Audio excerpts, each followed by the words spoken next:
Hello and welcome to Prayag IAS academy. यह video Uttarakhand current affair से संबंधित है। जी हाँ, और इस वीडियो में हमने पूरी कोशिश की है कि विगत 7 दिनों में घटने वाली हर एक क्षेत्र की वो महत्वपूर्ण घटनाएं जो आगामी किसी भी परीक्षा की अगर हम बात करें तो उसके लिए महत्वपूर्ण है, चाहे वो परीक्षा वस्तुनिष्ठ प्रकृति की हो या ऑब्जेक्टिव की हो या सब्जेक्टिव की हो, जिसमें कि मेंस जैसे आंसर लिखे जाते हैं, या मैं बात करूं तो मुख्य रूप से मुख्य परीक्षा की बात हो रही है। हम किन किन टॉपिक को इसके अंतर्गत देखेंगे तो वो टॉपिक्स जैसा कि आप यहां पर देख रहे हैं, इसमें योजनाएं भी हैं, इसके साथ ही साथ इसमें अर्थव्यवस्था से संबंधित क्षेत्र भी हैं, और उसके अलावा हमने यहाँ पर कुछ पर्सनालिटी की भी बात की है जो कि परीक्षा के लिए काफी महत्वपूर्ण है, और साथ ही साथ एक पुरस्कार भी है। तो चलिए हम स्टार्ट करते हैं इस वीडियो को, लेकिन उससे पहले आपके सामने है एक प्रश्न। जरा इस प्रश्न को देखिए। प्रश्न है कि पंचकोश विकास सिद्धांत किस पर आधारित है। तो यहाँ पर ये 4 विकल्प आपको दिए गए हैं, और इन 4 विकल्पों में से कौन सा विकल्प सही है तो इसके लिए आपको अगले टॉपिक पर जाना पड़ेगा, आपको उस टॉपिक को देखना पड़ेगा। लेकिन उससे पहले आपको हम यह बता दें कि जिस पीडीएफ को आप देख रहे हैं, अगर उस पीडीएफ को आप प्राप्त करना चाहते हैं तो प्रयाग आईएएस एकेडमी के ऐप को डाउनलोड कीजिए, और ऐप को जो डाउनलोड करना है तो उसका लिंक डिस्क्रिप्शन बॉक्स में दिया गया है, और फिर आप उस ऐप पर इस पीडीएफ को प्राप्त कर सकते हैं। तो चलिए, जो प्रश्न पूछा गया था, इस प्रश्न का क्या जवाब हो सकता है उससे पहले चलिए हम देखते हैं इस पंचकोश विकास सिद्धांत को। तो इसके अंतर्गत यहाँ पर यह है कि राष्ट्रीय शिक्षा नीति, जो नई राष्ट्रीय शिक्षा नीति है 2020, तो उसके अकॉर्डिंग उत्तराखंड गवर्नमेंट ने प्रारंभिक शिक्षा मतलब 3 से 8 वर्ष तक के जो बच्चे जिस शिक्षा को ग्रहण करते हैं, उस प्रारंभिक शिक्षा को पूरे कॉम्प्रिहेंसिव और उसको व्यवहारिक एवं बाल केंद्रित बनाने की दिशा में महत्वपूर्ण पहल की है।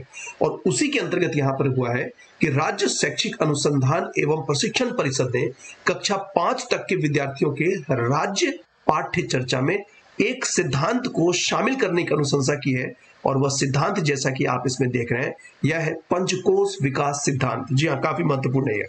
और अगर हम इस सिद्धांत के उद्देश्य की बात करें तो जैसा कि आप देख रहे हैं, 3 से 8 वर्ष तक के बच्चों के सर्वांगीण विकास को करना इसका उद्देश्य। दूसरा है कि शिक्षा को केवल किताबों तक सीमित नहीं रखना है, बल्कि इसे जीवन से भी जोड़ना है, मतलब इसके व्यवहारिक पक्ष पर भी बल देना है। और तीसरा है कि भारतीय ज्ञान परंपरा पर आधारित बाल विकास मॉडल को लागू करना है, उसे मजबूत करना है।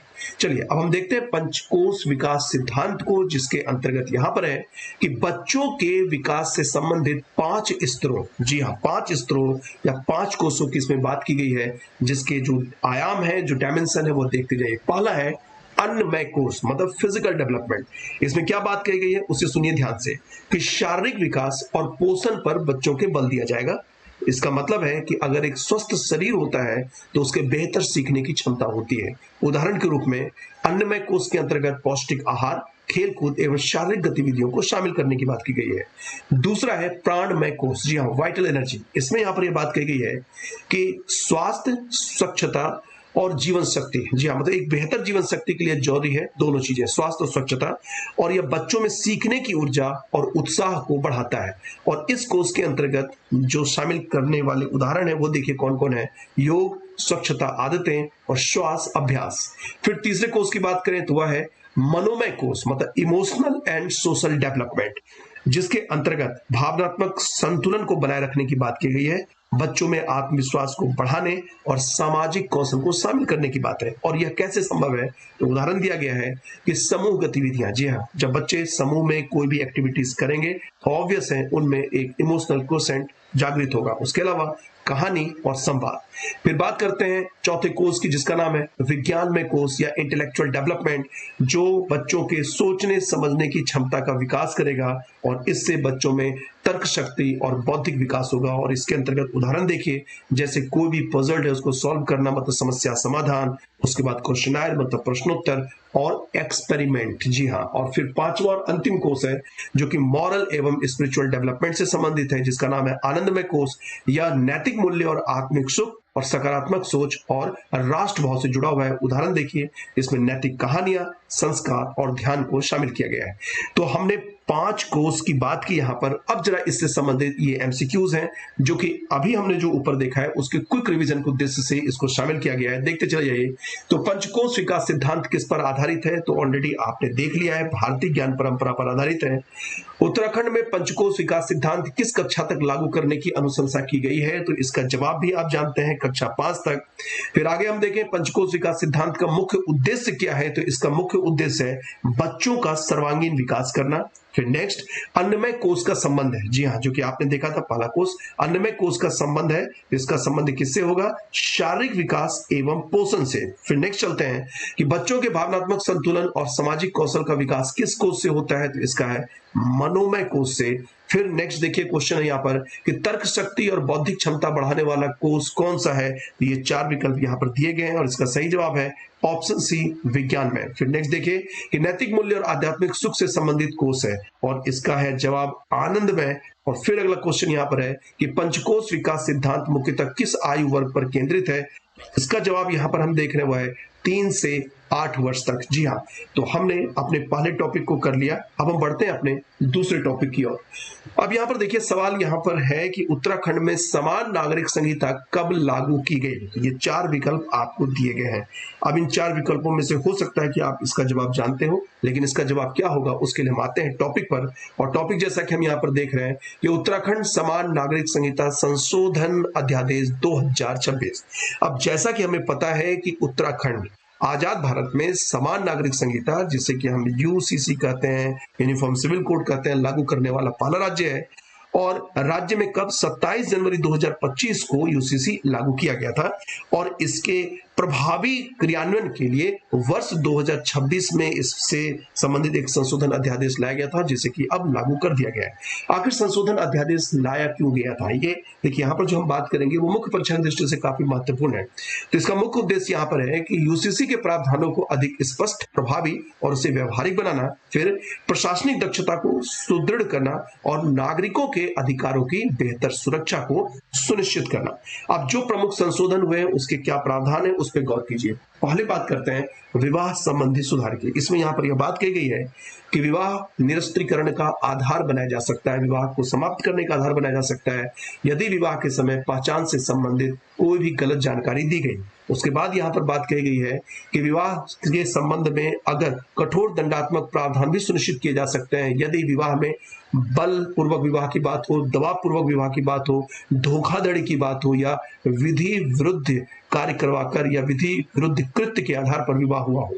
फिर दूसरे जो संशोधन से संबंधित प्रावधान हुआ है लिव इन रिलेशन से। जी हाँ, इसमें यहाँ पर ये बात कही गई है कि लिव इन संबंधों में यहाँ पर बल हो, दबाव हो, धोखाधड़ी हो और अवैधिकृत, अगर ये मामले पाए जाते हैं तो उस पर कठोर दंड का प्रावधान है। और लिव इन संबंध की समाप्ति पर, अगर लिव इन रिलेशन है, अगर वो समाप्त हो गया है तो फिर रजिस्ट्रार द्वारा समाप्ति प्रमाण पत्र जारी किया जाएगा। शब्दावली में परिवर्तन है। जी हाँ, ये भी काफी महत्वपूर्ण है। क्या शब्दावली में परिवर्तन किए गए वो देखिए कि अध्यादेश में विधवा शब्द को हटा दिया गया है और उसके जगह पर जीवन साथी शब्द को शामिल किया गया है। इसका उद्देश्य है कि लैंगिक रूप से संवेदनशीलता को बढ़ाना और समानता को बढ़ावा देना। तो काफी महत्वपूर्ण है विधवा को हटाकर जीवन साथी बनाना। फिर पंजीकरण से संबंधित अधिकार के संबंध में यहाँ पर यह बात कही गई है कि देखिए ध्यान से सुनिएगा कि विवाह, तलाक और लिव इन रिलेशन और उत्तराधिकार एवं उत्तराधिकार, तो इसमें यहाँ पर बात की गई है कि पंजीकरण को निरस्त करने की जो शक्ति है वह किसे दी गई है? तो महापंजीयक को दी गई है, रजिस्ट्रार जनरल को दी गई है। तो ये भी काफी महत्वपूर्ण है, फैक्ट के दृष्टिकोण से तो काफी महत्वपूर्ण है। और फिर यहाँ पर ये बात कही गई है कि नए आपराधिक कानूनों का प्रयोग किया जाएगा। कैसे? तो उसको सुनिएगा। सीआरपीसी 1973 के स्थान पर प्रयोग होगा भारतीय नागरिक सुरक्षा संहिता 2023 और आईपीसी के स्थान पर प्रयोग किया जाएगा भारतीय न्याय संहिता 2023। प्रशासनिक सुधार के अंतर्गत यहां पर यह बात कही गई है कि यदि उप पंजीयक मतलब सब रजिस्ट्रार अगर निर्धारित समय में कार्रवाई नहीं करते हैं, अगर कोई एक्शन नहीं लिया जाता है, ठीक है, तो उसमें क्या किया जाएगा? तो वह जो मामला है वह स्वतः पंजीयक और महापंजीयक को अग्रेसित हो जाएगा, मतलब फॉरवर्ड हो जाएगा और उप पंजीयक पर लगाए गए दंड के विरुद्ध अपील का अधिकार होगा। जी हाँ, और दंड की जो वसूली होगी, अब जब अगर दंडित किया जाता है, जो दंड की वसूली है वो भू राजस्व की तरह ही की जाएगी जैसे कि लैंड रेवेन्यू को कलेक्ट किया जाता है। अब हम बढ़ते हैं इससे संबंधित सवाल की ओर, एमसीक्यूज की ओर, कि उत्तराखंड में समान नागरिक संहिता कब लागू की गई? तो 27 जनवरी 2025 को लागू की गई। फिर अगला सवाल देखिए यहाँ पर कि समान नागरिक संहिता लागू करने वाला स्वतंत्र भारत का पहला राज्य कौन है? इसका जवाब आपको पता है, वह है उत्तराखंड। फिर यहाँ पर है कि विवाह के समय गलत पहचान प्रस्तुति को किसका आधार बनाया गया है? तो विवाह निरस्त्रीकरण का आधार बनाया गया है।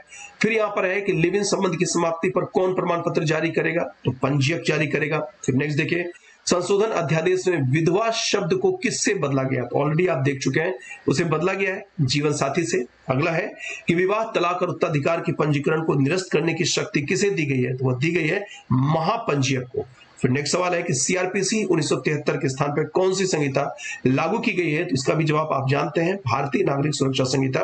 और फिर है कि दंड की वसूली किस प्रकार की जाएगी? तो इसका जवाब हमने तुरंत अभी देखा था, वह था भू राजस्व की तरह। और फिर अगर हम आगे देखें तो उप पंजीयक द्वारा समय सीमा में कार्रवाई न करने पर मामला किसे भेजा जाएगा? तो हम ये जानते हैं इसे भेजा जाएगा पंजीयक एवं महापंजीयक को। और नेक्स्ट यहाँ पर कि यूसीसी संशोधन अध्यादेश 2026 का मुख्य उद्देश्य क्या है? तो नागरिक अधिकारों की सुरक्षा और कानून को प्रभावी बनाना। तो दो हमने देख लिया, अब हम बढ़ते हैं अपने तीसरे टॉपिक की ओर, लेकिन उससे पहले उससे संबंधित इस क्वेश्चन को देखिए कि उत्तराखंड अल्पसंख्यक शिक्षा प्राधिकरण, जी हाँ, उत्तराखंड अल्पसंख्यक शिक्षा प्राधिकरण के अध्यक्ष कौन नियुक्त किए गए हैं? तो यहाँ जो आपको 4 विकल्प दिए गए हैं, अगर आप वीडियो को रोककर इन 4 विकल्पों को पढ़ना चाहते हैं तो आप पढ़ लें। इसका क्या होगा सही जवाब? तो हम बढ़ते हैं अपने टॉपिक की ओर। ये रहा हमारा टॉपिक है उत्तराखंड में संचालित अल्पसंख्यक शैक्षिक संस्थान। जी हाँ, यहां पर निर्णय क्या लिया गया है कि राज्य में संचालित जो भी अल्पसंख्यक शैक्षिक संस्थानों हैं, तो उसमें एक समान और पारदर्शी ढांचे में लाने के लिए क्या किया गया कि सभी अल्पसंख्यक शैक्षिक संस्थान को एक अम्ब्रेला के अंदर में लाया गया है। जी हाँ, क्या निर्णय लिया गया है उसे हम देखें। तो यहां पर जो हमने बात की है कि सभी अल्पसंख्यक शैक्षिक संस्थान एक छतरी के नीचे आएंगे, तो मतलब है कि राज्य सरकार ने उत्तराखंड अल्पसंख्यक शिक्षा अधिनियम के तहत एक अथॉरिटी, एक प्राधिकरण का गठन किया है। जी हाँ, और इस प्राधिकरण के जो अध्यक्ष बने हैं उनका नाम है डॉक्टर सुरजीत सिंह गांधी, जो कि बीएसएम पीजी कॉलेज रुड़की के सेवानिवृत्त प्रोफेसर है। अब इसके अंतर्गत किन समुदाय को शामिल किया गया है? तो यहां पर आप देखिए कि इसमें मुस्लिम, सिख, ईसाई, बौद्ध, जैन, पारसी, जी हाँ, ये जो हमें दिख रहे हैं, तो इन सभी को अल्पसंख्यक समुदाय द्वारा स्थापित शैक्षिक संस्थान जो है इस प्राधिकरण के अंतर्गत आएंगे। ये जो सबके सब हमें दिख रहे हैं। हाँ, पहले यहां पर ये था कि केवल मुस्लिम समुदाय को ही अल्पसंख्यक शैक्षिक संस्थान का दर्जा मिलता था। रही बात मदरसा शिक्षा बोर्ड से जुड़े फैसले की, तो इसके अंतर्गत यहां पर यह है कि 1 जुलाई 2026 से उत्तराखंड मदरसा शिक्षा बोर्ड का अस्तित्व वह हो जाएगा समाप्त, और बोर्ड से संचालित सभी जो मदरसे हैं वो किसके अंतर्गत आ जाएंगे? नया जो गठित किया गया अल्पसंख्यक शिक्षा प्राधिकरण, तो उसके दायरे में आ जाएगा। अब इस अधिनियम को लाने का क्या उद्देश्य था? तो यहाँ पर 4 उद्देश्यों की बात की गई है। पहली बात तो यहाँ पर यह है कि सभी अल्पसंख्यक समुदायों के शैक्षणिक जो संस्थान है उसको एक समान मान्यता देना। दूसरा यहाँ पर यह है कि जो प्रक्रिया है मान्यता देने की या प्रक्रिया के माध्यम से जो मान्यता दी जा रही है उसमें पारदर्शिता लाना, शिक्षा की गुणवत्ता को सुनिश्चित करना और संस्थानों को एक एकीकृत इंटीग्रेटेड एडमिनिस्ट्रेटिव स्ट्रक्चर में लाना। और मान्यता से जुड़े महत्वपूर्ण नियम की अगर बात करें तो इसे आप गौर से देखिए कि शैक्षिक संस्थान का पंजीकरण कराना अनिवार्य होगा, और ये जो अनिवार्य है वो किस अधिनियम के अंतर्गत है? एक तो सोसाइटी अधिनियम के अंतर्गत, ट्रस्ट अधिनियम के अंतर्गत और कंपनी अधिनियम के अंतर्गत। और संस्थान के नाम पर क्या क्या चीजें होनी चाहिए वह भी देखिए। उनके नाम पर भूमि होनी चाहिए, बैंक खाते होने चाहिए, और जो भी नेसेसरी मैंडेटरी एसेट्स हैं वो उनके नाम पर होनी चाहिए। अब प्राधिकरण की इसमें क्या भूमिका है वह देखिए। प्राधिकरण की जो इसमें भूमिका वह यह है कि संस्थानों के जो है वो इसकी स्थापना व संचालन में हस्तक्षेप नहीं करेगा। ध्यान दीजिएगा कि अगर कोई भी अल्पसंख्यक संस्थान बन रहे हैं तो उसकी स्थापना और उसके संचालन में हस्तक्षेप नहीं करेगा, लेकिन यह जरूर सुनिश्चित करेगा कि जो शिक्षा दी जा रही है वो उत्तराखंड बोर्ड के मानकों के अनुरूप हो। जी हाँ, इस अल्पसंख्यक संस्थान में जो शिक्षा दी जाएगी वो उत्तराखंड बोर्ड के मानकों के अनुरूप होनी चाहिए। वहां पर वित्तीय पारदर्शिता बनी रहनी चाहिए और धार्मिक व सामाजिक सद्भावना भी बनी रहनी चाहिए। और अगर यहां पर सवाल उठता है कि क्या मान्यता वापस ली जा सकती है, जी हां, बेशक ली जा सकती है। कब ली जा सकती है वह देखिए कि अगर वित्तीय गड़बड़ी होती है, पारदर्शिता की कमी होती है, या ऐसा कोई भी कार्य किया जाता है जो धार्मिक और सामाजिक सद्भाव के विरुद्ध होता है। चलिए अब हम देखते हैं इससे संबंधित एमसीक्यूज को। यह रहा एमसीक्यूज, जिसमें कि हम देख रहे हैं कि उत्तराखंड में अल्पसंख्यक शैक्षिक संस्थानों को एक छतरी के नीचे लाने के लिए किस अधिनियम के तहत प्राधिकरण गठित किया गया है। तो ऑलरेडी इसका जवाब है क्या, आप जानते थे, उत्तराखंड अल्पसंख्यक शिक्षा अधिनियम। नेक्स्ट यहां पर कि उत्तराखंड अल्पसंख्यक शिक्षा प्राधिकरण के अध्यक्ष कौन नियुक्त किए गए हैं, तो नियुक्त किए गए हैं डॉक्टर सुरजीत सिंह गांधी। अगला सवाल यहां पर कि उत्तराखंड मदरसा शिक्षा बोर्ड का अस्तित्व कब समाप्त हो गया, तो अस्तित्व समाप्त हो जाएगा, यहां पर लिखा है कब समाप्त हो जाएगा, तो यह समाप्त हो जाएगा 1 जुलाई 2026 को। और पहले उत्तराखंड में किस समुदाय को ही अल्पसंख्यक शैक्षिक संस्थान का दर्जा प्राप्त था, जिसका जवाब है मुस्लिम। फिर नेक्स्ट देखिए कि निम्न में से कौन सा समुदाय अल्पसंख्यक शिक्षा प्राधिकरण के अंतर्गत शामिल नहीं है, तो यहां पर सी है यहूदी। जी हां, यहूदी शामिल नहीं है। अगला सवाल है यहां पर कि अल्पसंख्यक शैक्षिक संस्थान की मान्यता वापस ली जा सकती है यदि क्या हो, तो यहां पर अगर हम देखें तो यहां पर है कि जो ऑप्शन सी है वो ज्यादा सही है, वित्तीय गड़बड़ी होने पर। नेक्स्ट यहां पर यह कि प्राधिकरण का मुख्य उद्देश्य क्या है, तो शिक्षा की गुणवत्ता को सुनिश्चित करना। और अगला है कि मान्यता के लिए शैक्षिक संस्थान का पंजीकरण किसके अंतर्गत होना आवश्यक है, तो किसके अंतर्गत होना आवश्यक, इसका जवाब है बी, सोसाइटी, ट्रस्ट और कंपनी अधिनियम के अंतर्गत। चलिए नेक्स्ट जो हमारा टॉपिक है उस पे देखिए, लेकिन उससे पहले जरा इस सवाल को देखिए कि ठोस अपशिष्ट प्रबंधन नियमावली 2026 कब से लागू होगी। तो यहां पर ये जो विकल्प आपको दिख रहे हैं, इन विकल्पों में से क्या सही विकल्प होगा, तो उसका जवाब है अगले इस टॉपिक में। और टॉपिक का देखिए क्या है, शीर्षक है ठोस अपशिष्ट प्रबंधन नियमावली 2026। अब चलिए देखते हैं इसे विस्तार के साथ। यहां पर यह बात कही गई है कि भारत में शहरीकरण बढ़ रहा है, कंजम्पशन बढ़ रहा है, जो पॉपुलेशन है उसका प्रेशर भी है, तो इसके कारण ठोस कचरे का प्रबंधन एक गंभीर चुनौती है। और इसी को देखते हुए केंद्र सरकार ठोस अपशिष्ट प्रबंधन नियमावली 2026 को लागू करने जा रही है। और यह कब से प्रभावी हो रही है, 1 अप्रैल 2026 से। यह हमने देख लिया। अब इसके अंतर्गत क्या बदलाव किया गया है उसको हम देखते हैं। इसके अंतर्गत जो बदलाव किया गया है, तो अब कचरे के प्रबंधन में केवल गीला सूखा नहीं बल्कि 4 स्तरीय पृथक्करण को अलग करना अनिवार्य किया गया है। अब ये कौन कौन सा, ये देखिए, पहला है गीला कचरा, ठीक है, जिसमें कि आप यहां पर देख रहे हैं जो रसोई घर के अपशिष्ट होते हैं, फल सब्जियों के छिलके, फूल, मांस व खाद्य अपशिष्ट, वो आता है। दूसरा आता है सूखा कचरा।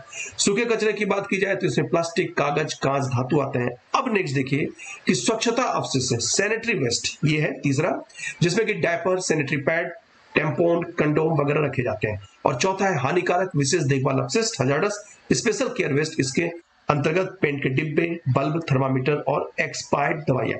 तो अब जो हम देख रहे हैं यहाँ पर जो ठोस कचरा प्रबंधन है वो 4 स्तरीय पे किया गया है। ये 4 आपको डब्बे दिख रहे हैं जो अलग अलग रंग के हैं। अब नेक्स्ट यहाँ पर यह है जिसमें कि अगर मान लिया कि अगर कोई भी जो नियम बनाए गए हैं अगर उसका पालन नहीं करता है तो क्या होगा, तो यहां पर साफ कहा गया है कि पर्यावरणीय जुर्माना लगाया जाएगा। मतलब कि नियमों का उल्लंघन अगर व्यक्ति के द्वारा की जाती है, संस्था के द्वारा की जाती है या थोक अपशिष्ट उत्पादक के द्वारा किया जाता है तो उस पर जुर्माना लगाया जाएगा और इससे शहरी निकायों को कानूनी कार्रवाई का अधिकार मिलेगा। जी हाँ, यहां पर यह मामला है। अब यहां पर देखिए कि चुनौतियां क्या है उसको हम देखते हैं। संरचनात्मक चुनौतियां जो कि उत्तराखंड से संबंधित भी है चुनौतियां, इसीलिए इसको लिया गया है। देखिए सबसे बड़ी बात यहां पर क्या है कि हर घर, दुकान, होटल व संस्था में 4 अलग अलग डस्टबिन लगाने होंगे। पहली चुनौती तो ये है। दूसरी चुनौती यहां पर है कि जो कचरा ढोने वाली गाड़ियां होती हैं उसमें भी अलग अलग खांचे होने चाहिए। चौथी बात यह है कि चारों श्रेणियों के लिए जो मतलब अलग अलग जो डब्बे बनाए गए हैं तो इसका मतलब यहां पर यह कि उनके लिए अलग अलग प्रसंस्करण और निपटान केंद्र भी होना चाहिए। अब इस बेस पर उत्तराखंड की हम बात करें तो अधिकांश नगर निकायों के पास ना तो पर्याप्त साधन है और ना ही उनके पास पर्याप्त स्वच्छता कर्मी है, मतलब दोनों की कमी है।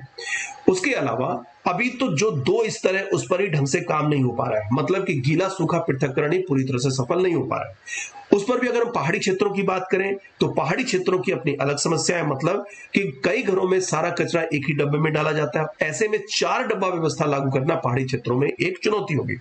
और अगर हम स्वच्छता सर्वेक्षण की रिपोर्ट देखें उत्तराखंड में, तो गीला सूखा पृथक्करण प्रतिशत की अगर हम बात करें तो देहरादून में सबसे ज्यादा है 60% तक। जी हाँ, 60% तक ही गीला सूखा पृथक्करण हो पाता है, 40% नहीं हो पाता है जो कचरा प्राप्त होता है। और उसी तरीके से आप देखिए कि हम अलग हरिद्वार, ऋषिकेश, हल्द्वानी, रुद्रपुर, काशीपुर और अंत में अगर हम देखें अल्मोड़ा, पौड़ी, टिहरी, पिथौरागढ़, तो यहां पर यह जो है 30 से 40% ही है।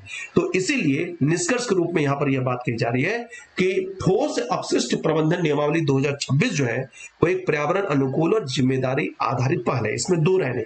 लेकिन अगर चाहते हैं कि यह अपने लक्ष्य को प्राप्त करें तो यह पहल सफल हो, उसके लिए जन जागरूकता जरूरी है, संसाधनों की उपलब्धता जरूरी है और स्थानीय निकायों की क्षमता वृद्धि यह भी अत्यंत जरूरी है और यह अत्यंत आवश्यक है। अब रही बात सवालों की, तो ये देखिए, यह सवाल था हमारा, ठोस अपशिष्ट प्रबंधन नियमावली 2026 कब से लागू होगी? तो जवाब मिल गया आपको 1 अप्रैल 2026। फिर सवाल यहाँ पर, नए नियमों के तहत कचरे का पृथक्करण कितनी श्रेणियों में किया जाएगा? इसका भी जवाब आपको मिल गया, वह है 4। अगला सवाल यहाँ पर है कि डायपर और सैनिटरी पैड किस श्रेणी में आएंगे? तो स्वच्छता अपशिष्ट की श्रेणी में आएंगे, इसको आपको ध्यान में रखना है।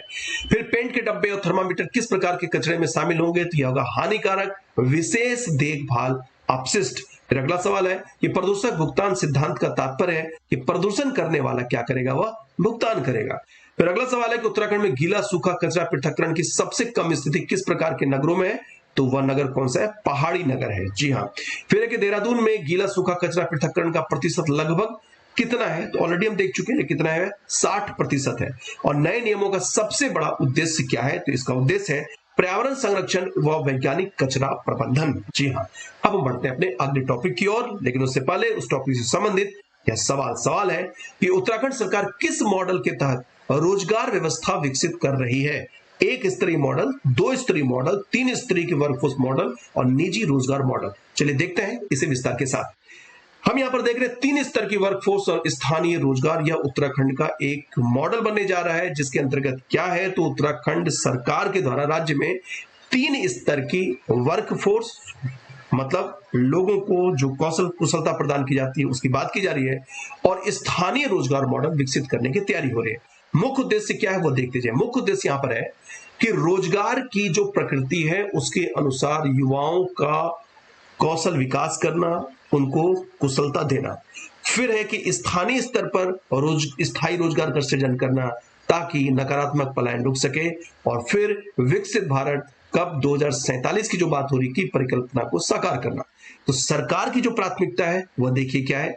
सरकार की प्राथमिकता यह है कि केवल युवाओं को, लोगों को प्रशिक्षण नहीं बल्कि निश्चित रोजगार एवं बेहतर वेतन भी मिले। उसके अलावा जो प्रशिक्षण दिया जा रहा है वो उद्योगों की मांग के अनुसार दिया जाए। और तीसरी बात यहां पर यह है कि जो प्रशिक्षण दिया जा रहा है और जो उद्योगों की मांग है उनके बीच एक सशक्त समन्वय हो, एक बेटर कोऑर्डिनेशन हो। और जो 3 स्तरों की बात की गई है उसमें देखिए जो पहला स्तर है यहाँ पर वह है बेरोजगारी बनाम कुशल श्रमिकों की कमी। इसके अंतर्गत यहां पर यह बात कही जा रही है कि राज्य में एक और प्रशिक्षित युवा बेरोजगार हैं, दूसरी ओर नाई, प्लम्बर, इलेक्ट्रिशियन, मिस्त्री जैसे कुशल श्रमिकों की भारी कमी है। अब इस समस्या का कारण क्या है कि जो कुशलता दी गई है और जो उद्योग की मांग है उसमें असंतुलन है। और दूसरी बात, सरकारी महकमों और डिपार्टमेंट्स के बीच में समन्वय की कमी है।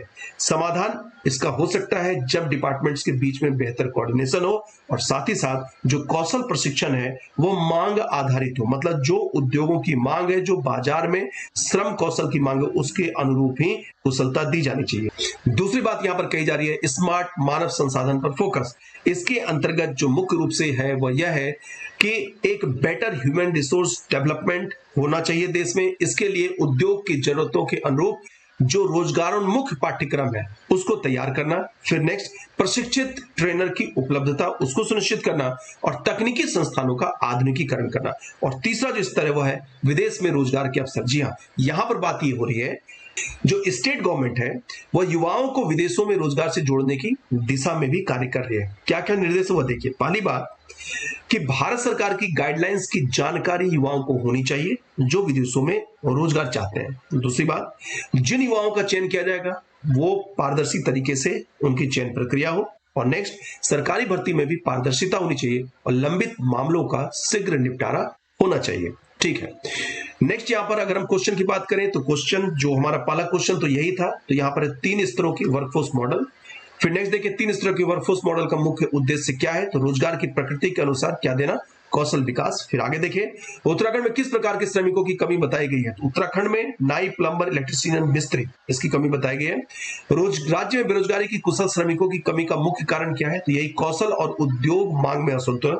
फिर स्मार्ट मानव संसाधन विकास के अंतर्गत किस पर जोर दिया गया है, तो रोजगार उन्मुख पाठ्यक्रम पर जोर दिया गया है।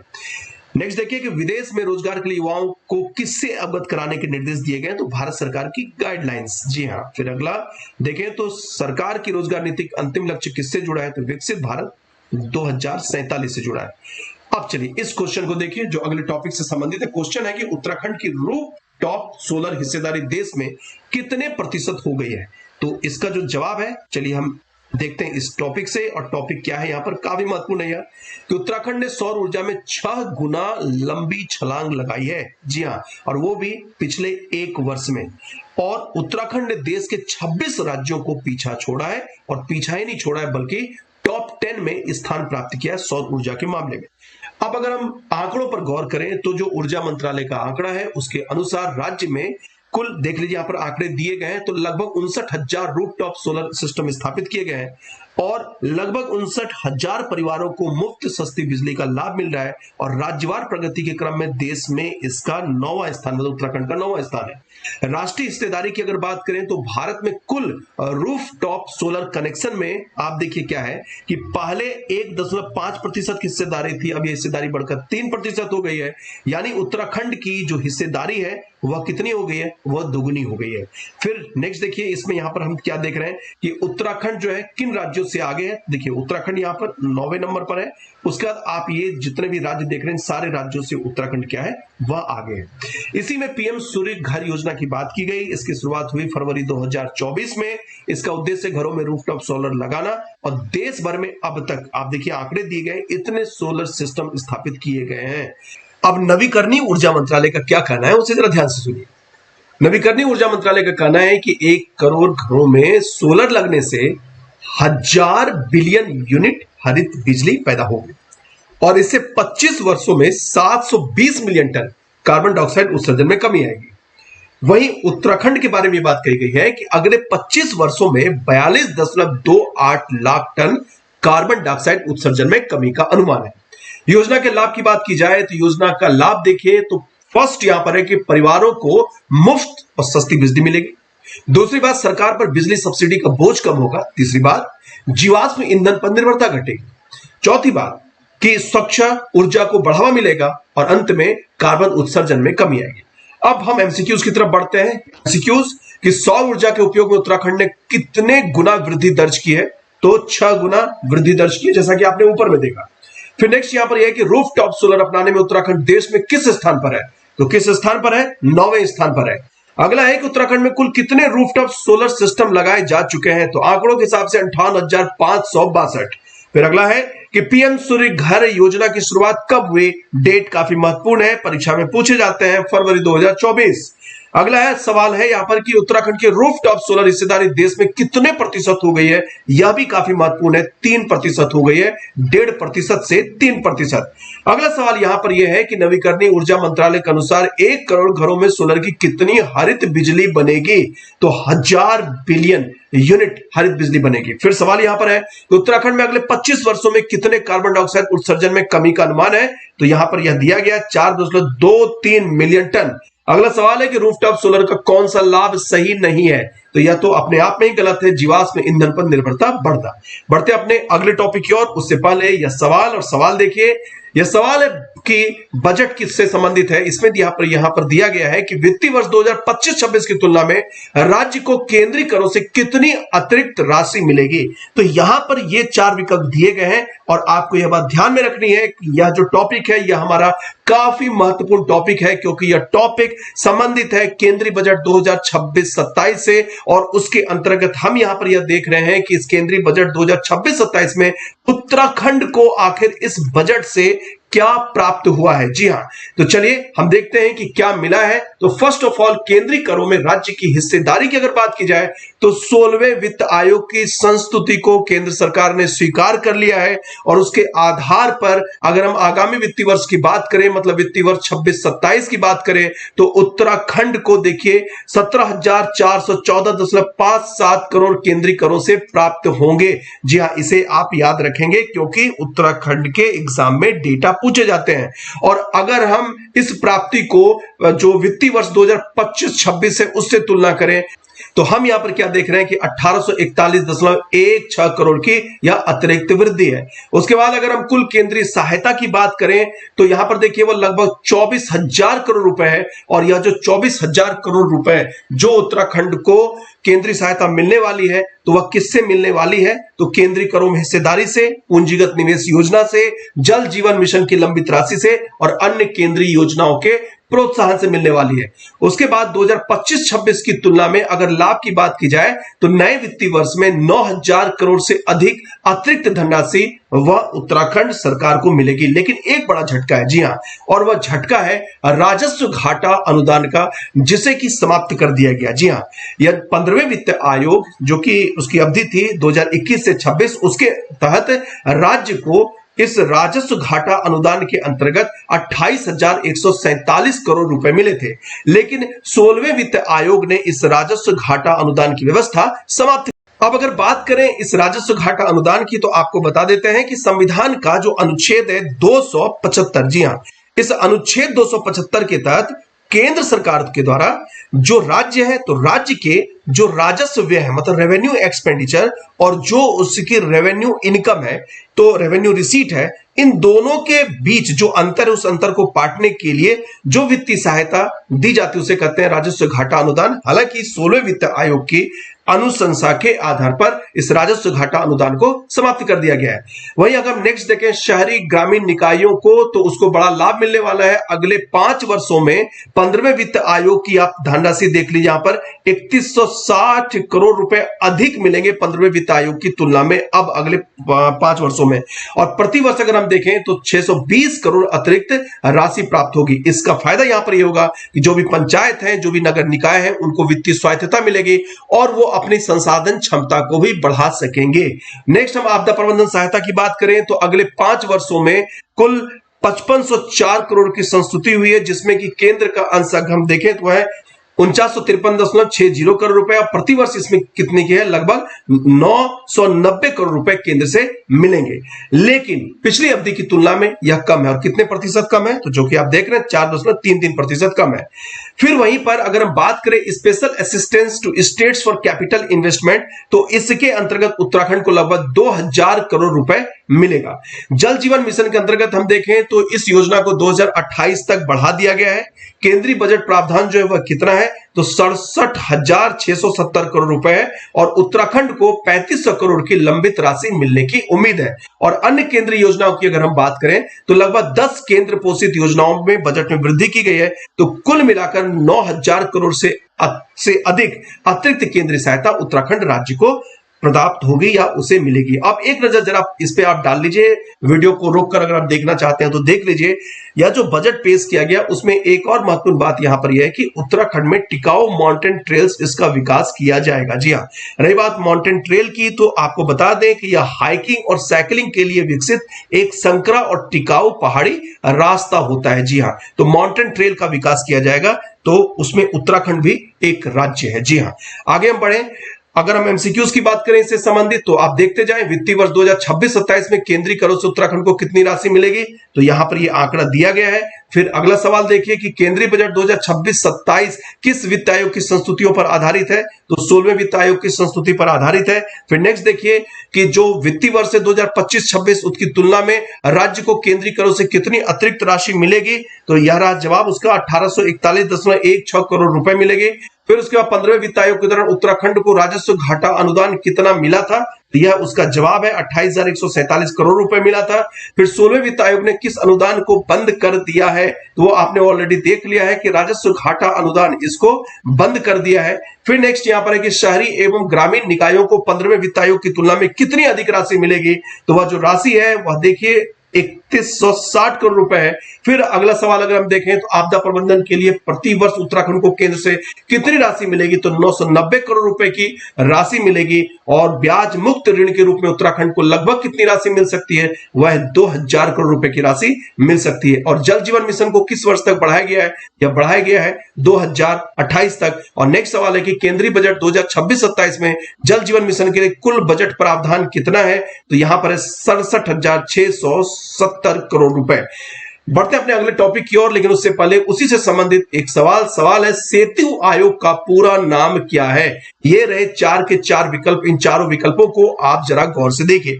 रही बात किसका सही जवाब क्या है, इसके लिए तो हमें जाना पड़ेगा टॉपिक के अंदर। ये रहा टॉपिक कि सेतु आयोग की एक बड़ी उपलब्धि, जी हां, वह बड़ी उपलब्धि क्या है, तो सबसे महत्वपूर्ण बात यहां पर यह है कि आर्थिक सर्वेक्षण 2025-26 में उत्तराखंड के इस विकास मॉडल की बढ़ाई की गई है। जी हां, सेतु आयोग की बढ़ाई की गई है, सराहना की गई है। अगर हम सेतु आयोग की बात करें तो फुल फॉर्म यहां पर आप देखिए, state institute for empowering and transforming Uttarakhand, यह है इसका फुल फॉर्म, जिसका उद्देश्य है राज्य के दीर्घकालिक, समग्र और डेटा आधारित विकास रणनीति को तैयार करना। एक तरीके से यह उत्तराखंड सरकार की नीति आयोग है। जी हां, अभी हमने बात की आर्थिक सर्वेक्षण की, तो यहां पर यह है कि यह जो उपलब्धि है सेतु आयोग द्वारा किए गए शोध, नवाचार और नीति निर्माण के जो उसका प्रत्यक्ष प्रमाण है कि आर्थिक सर्वेक्षण में इसकी सराहना की गई है। अब इसके नेतृत्व कार्यप्रणाली की अगर हम बात करें तो सेतु आयोग का जो गठन है वह किया गया है राजशेखर जोशी के नेतृत्व में, ठीक है। और आयोग ने डेटा आधारित नीतियों के माध्यम से लंबी अवधि की योजनाओं को जमीनी स्तर पर लागू करने में महत्वपूर्ण भूमिका निभाई है। कौन कौन से प्रमुख क्षेत्र हैं जहां पर कि इनोवेशन या नवाचार को बढ़ावा दिया जा रहा है, तो यहां पर ये प्रमुख क्षेत्र हैं। जिन क्षेत्रों को आप सामने देख रहे हैं, इसे आप वीडियो को रोक लें और एक एक क्षेत्र पर आप जरा गौर कीजिए। और इन सारे क्षेत्रों में नवाचार को बढ़ावा दिया जा रहा है सेतु आयोग की तरफ से। अब हम देखते हैं इससे संबंधित सवाल को। तो सबसे पहले सेतु आयोग का पूरा नाम, इसका सही जवाब है B, state institute for empowering and transforming Uttarakhand. दूसरा कि सेतु आयोग की सराहना किस दस्तावेज में की गई है, तो राष्ट्रीय आर्थिक सर्वेक्षण 2025-26 में। नेक्स्ट सवाल यहां पर है कि सेतु आयोग का नेतृत्व किसके द्वारा किया गया है, तो राजशेखर जोशी के द्वारा। फिर अगला सवाल है कि सेतु आयोग की नीतियों की प्रमुख विशेषता क्या है, तो डेटा आधारित दीर्घकालिक नीति निर्माण। फिर अगला सवाल है कि सेतु आयोग निम्न में से किस क्षेत्र से संबंधित नहीं है, तो नहीं है, तो यह सी, रक्षा उत्पादन से संबंधित नहीं है। अगला सवाल है कि सेतु आयोग की नीतियों का प्रमुख सामाजिक प्रभाव क्या है, तो सामाजिक प्रभाव की अगर हम बात करें तो युवाओं के लिए स्थायी रोजगार। और फिर देखिए कि पंचायतों के संदर्भ में सेतु आयोग का उद्देश्य क्या है, पंचायतों की क्षमता में वृद्धि करना। ये जितने भी आपको एमसीक्यूज दिख रहे हैं ये काफी जरूरी हैं, और आप इस एमसीक्यूज को और जो टॉपिक दिए गए हैं जिसे विस्तार से बताया गया, दोनों को लिंक करके अगर आप देखेंगे तो आपके दिमाग में वो सारी चीजें छप जाएंगी। बढ़ते अपने अगले टॉपिक की ओर, उससे संबंधित एक सवाल कि ट्राउट प्रोत्साहन योजना के तहत प्रत्यक्ष लाभ हस्तांतरण किस माध्यम से किया जा रहा है, और उसका सही जवाब क्या होगा, यूपीआई, एनईएफटी, डिजिटल वॉलेट या CBDC, central bank digital currency. तो आइए हम चलते हैं इस टॉपिक पर। टॉपिक है यहां पर ट्राउट प्रोत्साहन योजना। इसके अंतर्गत यहां पर यह है कि मत्स्य पालन क्षेत्र को तकनीकी रूप से सशक्त बनाने के लिए ट्राउट प्रोत्साहन योजना के अंतर्गत एक हिस्टोरिक इनिशिएटिव ली गई है, ऐतिहासिक पहल की गई है, जिसके अंतर्गत जो डायरेक्ट बेनिफिट ट्रांसफर या प्रत्यक्ष लाभ हस्तांतरण किया जाएगा वह किया जाएगा डिजिटल करेंसी से, मतलब सेंट्रल बैंक डिजिटल करेंसी के द्वारा। इसकी प्रमुख विशेषताओं की बात करें तो इसको शुरू किया गया देहरादून में। योजना का नाम जैसा कि आपने देखा ट्राउट प्रोत्साहन योजना है।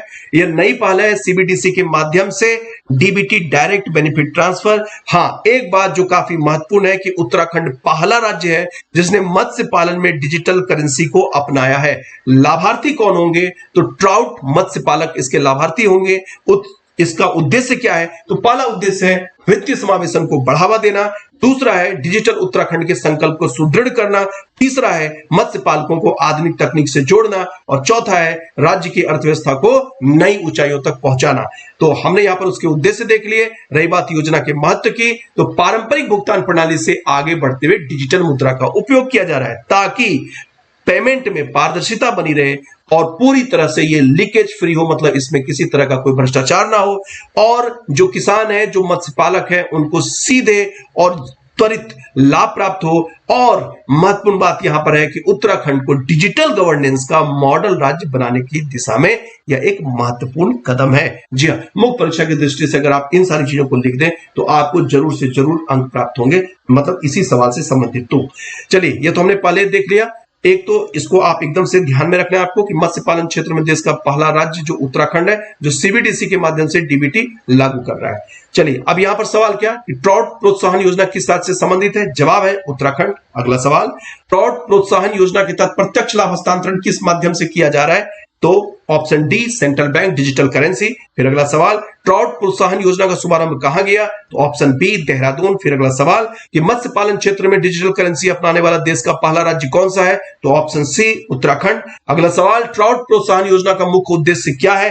तो यहां पर इसका सही जवाब है कि मत्स्य पालकों को तकनीकी रूप से सशक्त बनाना। चलिए, अगला सवाल जरा ध्यान से सुनिएगा कि डॉक्टर सरदार सिंह को जो सम्मान मिला है किस क्षेत्र में उत्कृष्ट कार्य के लिए दिया गया है? तो यह जो 4 विकल्प हैं, इन 4 विकल्पों में से कौन सा विकल्प सही है? तो चलिए हम चलते हैं सीधे टॉपिक पर। टॉपिक देखिए यहां पर है, डॉक्टर सरदार सिंह राणा ये जौनसार बावर क्षेत्र के बास्तील गांव निवासी हैं, सेवानिवृत्त हैं, विज्ञानी हैं और इन्हें रेशम अनुसंधान एवं विकास के क्षेत्र में उत्कृष्ट योगदान के लिए पंडित दीनदयाल उपाध्याय रेशम रत्न सम्मान 2026 से सम्मानित किया गया। और यह जो सम्मान समारोह था, इसका आयोजन किया गया था लखनऊ में, जहां पर कि चल रहा था सिल्क एक्सपो 2026। अगर हम सरदार सिंह राणा के योगदान की बात करें तो पहली बात, डॉक्टर सरदार सिंह ने केंद्रीय रेशम बोर्ड में वो प्रधान अन्वेषक रहे हैं और डायरेक्टर पद पर अपनी सेवाएं दी है। इतना ही नहीं, शैक्षणिक एवं शोध योगदान भी है उनका। रेशम विज्ञान से संबंधित 100 से अधिक उनके शोध पत्र हैं और 10 पुस्तकें राष्ट्रीय व अंतर्राष्ट्रीय स्तर पर प्रकाशित की जा चुकी हैं। अब इनको जो सम्मान मिला है, इसके महत्व की बात करें तो फर्स्ट, उत्तराखंड के जौनसार बावर क्षेत्र की पहचान ये बढ़ाते हैं। दूसरा, रेशम उद्योग एवं अनुसंधान को नई प्रेरणा देते हैं। और तीसरा, स्थानीय प्रतिभाओं के राष्ट्रीय स्तर पर सम्मान का यह उदाहरण है। चलिए, नेक्स्ट यहां पर है कि जौनसार बावर की किस वैज्ञानिक को पंडित दीनदयाल उपाध्याय रेशम रत्न सम्मान 2026 मिला है? तो जवाब आपके सामने है, डॉक्टर सरदार सिंह राणा। नेक्स्ट देखिए, डॉक्टर सरदार सिंह को यह सम्मान किस क्षेत्र में उत्कृष्ट योगदान के लिए दिया गया? इसका सही जवाब है रेशम अनुसंधान एवं विकास। फिर पंडित दीनदयाल उपाध्याय रेशम रत्न सम्मान 2026 कहां प्रदान किया गया? लखनऊ में। यह क्वेश्चन एमसीक्यूज आपको इसलिए दिए गए ताकि आपको मुख्य रूप से जो चीजें हैं वो आपको याद रहें, इसलिए ये सारी चीजें दी गई है। नेक्स्ट सवाल देखिए कि डॉक्टर सरदार सिंह राणा ने किस संस्थान में प्रधान अन्वेषक एवं निदेशक के रूप में कार्य किया है? तो केंद्रीय रेशम बोर्ड में काम किया है। एक नेक्स्ट जो क्वेश्चन उसे ध्यान से सुनिएगा, looking beyond with Hugh and Colleen Gantzer किससे संबंधित है? जी हाँ, अब ये भी जो शख्सियत है ये काफी महत्वपूर्ण है, हालांकि इनका निधन हो गया है। हम बात कर रहे हैं यहाँ पर ह्यू गेंजर की। जी हाँ, ह्यू गेंजर की हम बात कर रहे हैं, जिनका हाल ही में निधन हो गया और इन्हें 2025 में पद्मश्री मिला था और यह पद्मश्री इन्हें इनकी पत्नी के साथ दिया गया था। इनका पूरा नाम है ह्यू गेंजर। इनका जन्म 9 जनवरी 1931 को पटना बिहार में और निधन 95 वर्ष की आयु में मसूरी में हुआ। और इनकी पत्नी कॉलिन गेंजर, जिनका निधन हुआ नवंबर 2024 में। अब अगर हम इनके जीवन को देखें, ह्यू गेंजर ने भारतीय नौसेना में कमांडर पद तक अपनी सेवाएं दी थी और सेवानिवृत्ति के बाद उन्होंने अपना पूरा जो उनकी जो जीवन यात्रा है, लेखन और भारत की खोज को उन्होंने समर्पित कर दिया। और एक महत्वपूर्ण बात यहां पर यह है कि दोनों पति पत्नी ने मिलकर यात्रा वृत्तांत को एक नई पहचान दी थी। जी हाँ, और अगर हम दोनों की मतलब ह्यू और कॉलिन गेंजर की अगर हम उनके योगदान को देखें तो 3000 से ज्यादा लेख और फीचर और 30 से ज्यादा पुस्तकों का उन्होंने प्रकाशन किया है और भारत की पहली पेशेवर ट्रेवल राइटिंग टीमों में ये गिने जाते हैं। जरा इनके हम काम देखें। एक देखिए, दूरदर्शन पर यात्रा श्रृंखलाएं चलती थी जिसका नाम था looking beyond with Hugh and Colleen Gantzer, और फिर एक take a break with Hugh and Colleen Gantzer. ये भारतीय यात्रा डॉक्यूमेंट्री की ये आधारशिला मानी जाती है। और अन्य महत्वपूर्ण भूमिकाओं की अगर हम बात करें तो इसमें देखिए, इनका मतलब 1988 से सुप्रीम कोर्ट मॉनिटरिंग कमेटी के सदस्य थे। इनके पिता थे जीएफ गेंजर, जो मसूरी नगर पालिका के प्रशासक व चेयरमैन थे आजादी से पहले, मतलब 1941 से 43। अब इनसे संबंधित यहाँ पर यह सवाल है कि ह्यू गेंजर को किस वर्ष पद्मश्री से सम्मानित किया गया? तो इन्हें सम्मानित किया गया था 2025 से। ह्यू गेंजर का जन्म कहाँ हुआ था? इनका जन्म हुआ था पटना में। ह्यू गेंजर ने भारतीय नौसेना में किस पद तक सेवा दी थी? तो कमांडर पद तक सेवा दी थी। और फिर कि कॉलिन गेंजर का निधन कब हुआ था? जो उनकी पत्नी थी तो उनका निधन हुआ था नवंबर 2024 में। और गेंजर दंपति ने लगभग कितनी पुस्तकें प्रकाशित की? तो 30 से अधिक पुस्तकें प्रकाशित की। यह काफी महत्वपूर्ण है। Looking beyond with Hugh and Colleen Gantzer किससे संबंधित है? यह संबंधित है यात्रा डॉक्यूमेंट्री से। और ह्यूग गेंजर किस वर्ष से सुप्रीम कोर्ट मॉनिटरिंग कमेटी के सदस्य रहे? तो 1988 से। और इस पे और भी कई सवाल हैं, तो आप पीडीएफ को जब डाउनलोड करेंगे तो आपको ये सारे सवाल मिल जाएंगे, तो पीडीएफ डाउनलोड करना आप नहीं भूलेंगे। फिर नेक्स्ट देखिए, यहाँ पर सवाल है विंग्स इंडिया 2026 का आयोजन कहाँ किया गया था? ये यहाँ पर 4 विकल्प दिए गए हैं, और यह जो विकल्प है यह आगे के जो टॉपिक उससे संबंधित है। टॉपिक यहाँ पर विमानन पारिस्थितिकी तंत्र के संवर्धन के लिए सर्वश्रेष्ठ राज्य का पुरस्कार मिला है उत्तराखंड को, और यह मिला है विंग्स इंडिया 2026 कार्यक्रम में best state for promoting aviation ecosystem. जी हाँ, और इसका आयोजन स्थल था बेगमपेट हवाई अड्डा। कहां पर है? हैदराबाद में। पुरस्कार के कारण की बात करें तो उत्तराखंड को यह पुरस्कार मिला है निम्न कारणों से। कौन कौन कारण है? पहला, कि जो विमानन अवसंरचना है उसको मजबूत करने के लिए, हवाई कनेक्टिविटी बढ़ाने से संबंधित जो सक्रिय नीतियां हैं उसके लिए, और थर्ड, दुर्गम हिमालयी क्षेत्रों को हवाई सेवाओं से जोड़ने में उल्लेखनीय सफलता के लिए। और कौन कौन से जो नीतिगत पहल की गई? तो एक पहल है यहाँ पर उड़ान उड़े देश का आम नागरिक। इस योजना के अंतर्गत हवाई संपर्क का विस्तार किया गया, साथ ही साथ छोटे शहरों और पहाड़ी क्षेत्रों को भी जोड़ा गया। और महत्वपूर्ण बात यहाँ पर यह है, राज्य में हेलीपोर्ट व हवाई पट्टियां बनाई गई, हवाई पट्टियों का विकास किया गया, और नागरिक उड्डयन सुधारों का प्रभाव यह रहा कि पर्यटन तो बढ़ा ही बढ़ा, हेली टूरिज्म भी बढ़ा। मतलब हेलीकॉप्टर के माध्यम से जो हमारे उत्तराखंड में जो प्रमुख प्रमुख स्थल है वहां पर पहुंचाना, और 4 धाम यात्रा को अधिक सुगम और सुरक्षित बनाया गया, और पर्वतीय क्षेत्रों में आपातकालीन चिकित्सा सुविधाओं में भी इसका उपयोग किया गया। साथ ही साथ आपदा राहत कार्यों में भी काफी तेजी आई।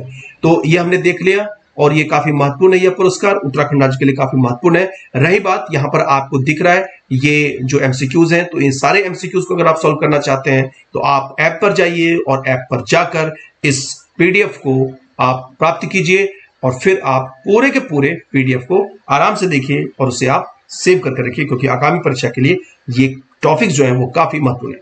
तो इसके साथ ही हम इस टॉपिक को ही समाप्त करते हैं, और हर सप्ताह उत्तराखंड राज्य से संबंधित जो करंट अफेयर्स है वो आपके समक्ष आता रहेगा। आपको हमारा यह प्रयास कैसा लगा कमेंट सेक्शन में हमें जरूर बताएं। फिर मिलते हैं, धन्यवाद।